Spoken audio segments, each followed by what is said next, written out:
Fatimah Zahra menjelaskan kelahiran tokoh Insinyur Juanda Kartawijaya. Insinyur Juanda Kartawijaya lahir pada tanggal 14 Januari 1911 di Surabaya, Jawa Timur.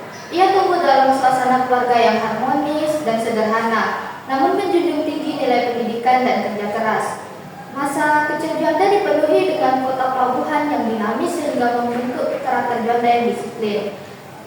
Semenjak masa kecil Juanda juga dia memiliki minatnya terhadap ilmu pengetahuan dan teknologi. Ia lahir di tengah masa pergerakan nasional sehingga Juanda termotivasi untuk ikut berkontribusi dalam kemajuan bangsa. Orang tua Insinyur Juanda Kartawijaya cukup memperhatikan pendidikan anak-anaknya. Nama ayah Insinyur Juanda Kartawijaya Raden Mas Kartawijaya dan ibu Raden Ayu Sulasti. Orang tua Juanda juga aktif dalam kegiatan sosial yang ada di masyarakat. Juanda juga memiliki beberapa saudara kandung yang aktif di bidangnya masing-masing, seperti pemerintahan dan juga pendidikan.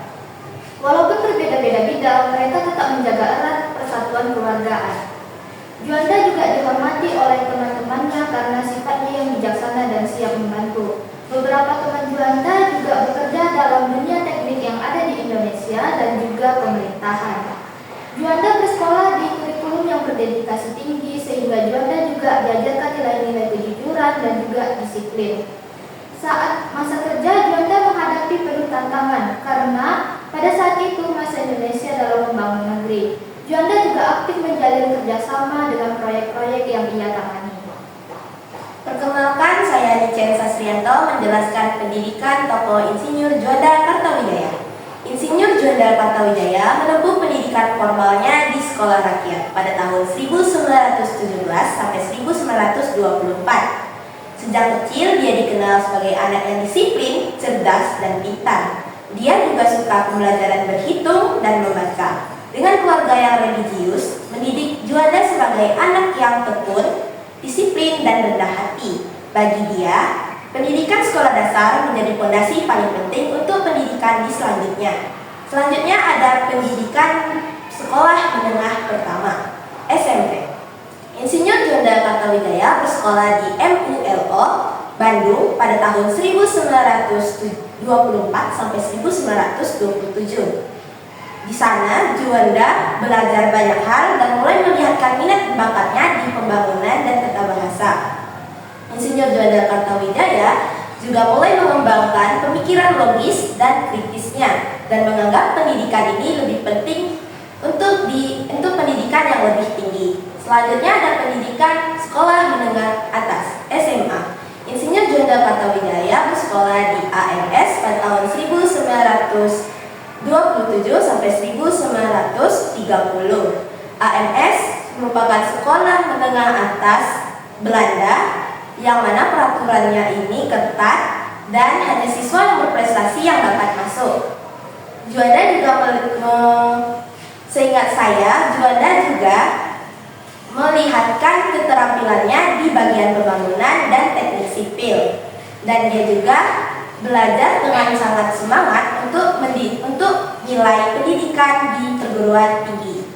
Di perguruan tinggi, Insinyur Juanda Kartawijaya berkuliah di PHS yang kini kita sebut sebagai ITB, Institut Teknologi Bandung, pada tahun 1930 dan lulus dengan gelar insinyur pada tahun 1933. Sejak kuliah, dia juga aktif di bidang diskusi kemahasiswaan dan kebangsaan. Dengan gelarnya ini menjadikan dia tokoh teknokrat yang dihormati di Indonesia. Perkenalkan, saya Kalista Nazila Azhara menjelaskan karir tokoh Insinyur Juanda Kartawijaya. Tahun 1946, Insinyur Juanda Kartawijaya diangkat sebagai Kepala Jabatan Kereta Api, memulihkan jalur dan sistem perkeretaapian nasional yang rusak akibat perang, serta menata ulang struktur teknis transportasi. Tahun 1946 sampai 1949, Insinyur Juanda Kartawijaya menjabat sebagai Menteri Perhubungan di beberapa kabinet seperti Kabinet Syahrir dan Kabinet Hatta.